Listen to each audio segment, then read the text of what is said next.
Salut les amis, dans la série redécouverte d'une figurine un peu ancienne. Moi je viens de recevoir ça que je n'avais pas. Donc je me suis dit que ça pourrait peut-être vous amuser de voir un petit unboxing du Iron Man 2, enfin du Mark 5 tiré d'Iron Man 2. Donc ça date déjà de plusieurs années. Mais c'est une figurine assez emblématique qui va ressortir en plus en diecast. Qui va ressortir l'année prochaine entièrement en métal. Donc je pensais que ça pouvait être amusant de jeter un coup d'œil sur cette première version en plastique. A tout de suite. Donc une boîte vitrine des plus classiques, comme avait l'habitude d'en faire Hot Toys il y a quelques années. Je sais plus s'ils en font encore, mais enfin si je crois d'ailleurs.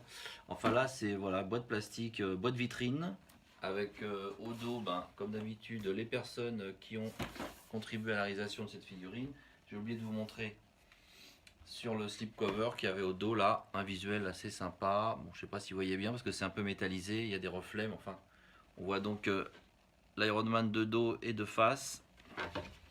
Et ici je l'ai montré tout à l'heure, mais c'est un papier un peu métal, donc il y a des reflets.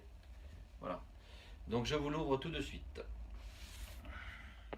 Ok, donc à l'intérieur de la boîte vous retrouvez la figurine Iron Man 2 marque Mark 5 d'Iron Man 2.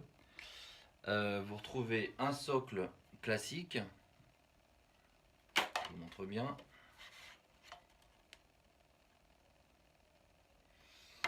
Un grand socle lumineux sur lequel on met donc on peut mettre des piles pour avoir donc de la lumière. Avec la tige, bon je ne vous l'ai pas sorti, la tige vous connaissez. La mallette d'Iron Man qui ne s'ouvre pas malheureusement. Enfin en tout cas j'ai pas réussi à l'ouvrir, mais je pense pas qu'elle s'ouvre. Et donc le perso avec donc combien de mains? Apparemment il y a un bras donc très battle damage. Je vous le montre tout de suite. Donc un bras gauche battle damage. Super beau, brûlé, avec des brûlures, avec les circuits qui apparaissent. Les doigts sont pas articulés, mais vraiment c'est magnifique, je trouve. Ça paraît un peu bizarre de dire que c'est magnifique pour quelque chose de brûlé, d'abîmé, mais vous comprenez très bien ce que je veux dire. Avec des parties brillantes et d'autres qui sont plus mates. Voilà, donc ça c'est le bras gauche qui est bien, qui a pris cher. Dans la série partie Battle Damage également, cette plaque de torse qui est vraiment très endommagée. Voilà. Ça je sais pas ce que c'est. Je vais regarder dans la notice. C'est un bout d'armure je suppose qui est également Battle Damage. Je sais pas très bien où ça va. Je vais regarder, je vais m'enseigner. C'est peut-être sur l'épaule, j'en sais rien. Et puis la figurine en elle-même, donc qui est pas très lourde, forcément, c'est du plastique. Je pense que ça va être vraiment agréable quand la version diecast va sortir. Voilà. Alors je vous avoue que je pensais que les parties grises auraient plus un rendu chrome, vous voyez, plus métal, plus je sais pas comment vous dire. Là ça fait un peu plastique quand même. Donc bon, c'est pas grave, ça doit être fidèle au film en fait. Mais dans mon esprit, je voyais ça plus argent, plus brillant, je sais pas comment vous dire. Alors que là, c'est vraiment gris en fait. Bon, c'est une figurine que vous connaissez sûrement, moi je la découvre, donc je vous fais part de mes premières impressions. Elle ne date pas d'aujourd'hui, mais c'est pas pour ça que c'est pas une figurine intéressante. En tout cas, une bonne posabilité, elle tient bien sur ses pieds. Voilà, au niveau des mains, on va voir si les doigts sont articulés, je pense. Voilà, donc une main gauche articulée.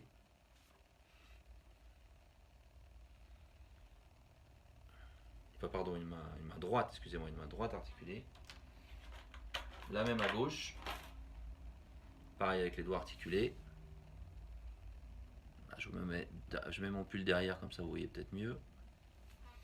Et une main gauche, bien battle damage. Voilà. Avec une petite loupiote à l'intérieur. Donc je pense que ça doit pouvoir s'éclairer. On va voir si je peux éclairer tout ça ou pas. En tout cas, voilà. Et puis vous avez une paire de menottes. Alors je ne me rappelle pas du tout des menottes dans le film.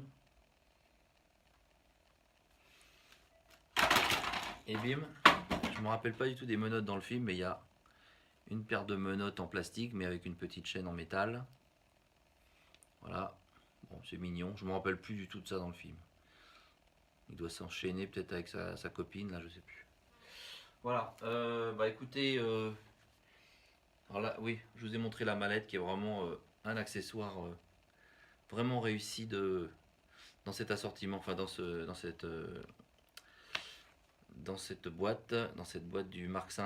Je trouve que la mallette, c'est dommage qu'elle s'ouvre pas, qu'il n'y ait pas des fonctions avec, parce que bon, ça serait génial, mais enfin, faut pas rêver. Mais elle est magnifique cette mallette. Voilà les amis, bah écoutez, je vais vous faire une petite pause et puis je reviens vers vous. Ok les amis, donc retour au Mark V pour vous montrer un petit peu les fonctions lumineuses. Donc au niveau des paumes des mains, je les ai déjà allumées, hein, je les ai éteints pour que vous voyez la différence. Voilà, hop, main droite, main gauche.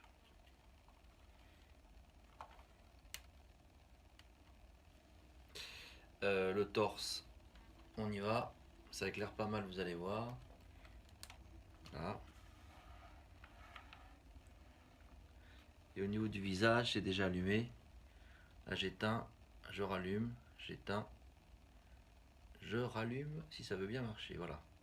J'utilise mon Sop Reactor pour ça, je vous en ai déjà parlé, c'est un petit appareil qui permet d'allumer plusieurs figurines, plusieurs statues en même temps. Alors c'est sûr, il y a des petits fils derrière, hein, il faut mettre des fils à la place des compartiments à piles, etc.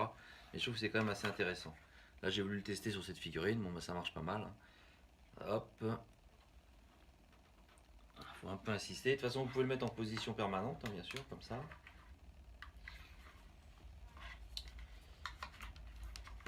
Voilà. Et puis, si vous voulez, vous pouvez également utiliser la télécommande.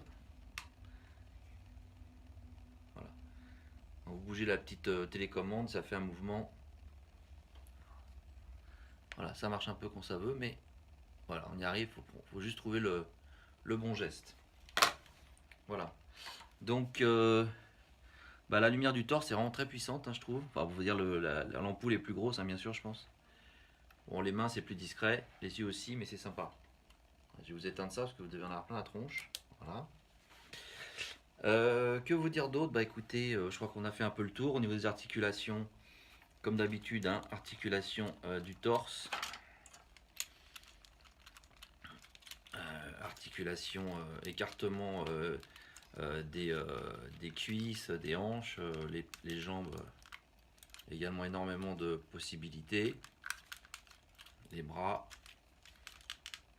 Je regarde s'il y a un double. Non, il n'y a pas de double articulation au niveau des abdos et au niveau du torse. Hein. C'est pas un double joint machin, mais ça marche bien quand même.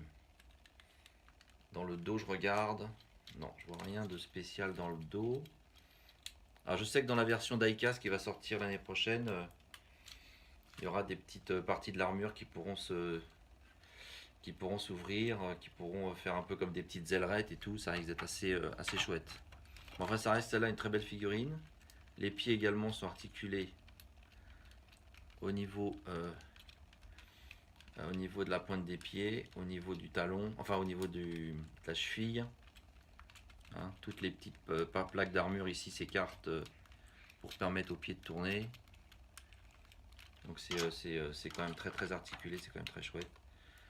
Une belle figurine, moi j'aime beaucoup le rendu. Genre, je regrette juste, comme je vous l'ai dit, que la partie métallique fasse pas un peu plus argentée, mais je pense qu'elle doit être fidèle en fait au film, je sais plus. Voilà, et la mallette, ben, j'aurais aimé qu'elle s'ouvre et qu'il y ait plein de choses qui sortent, mais ça faut pas rêver.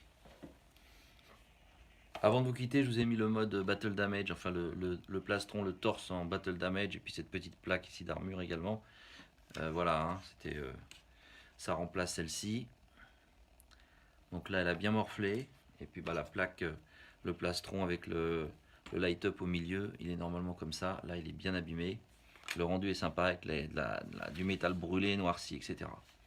Voilà les amis, je vous souhaite une bonne journée, à bientôt.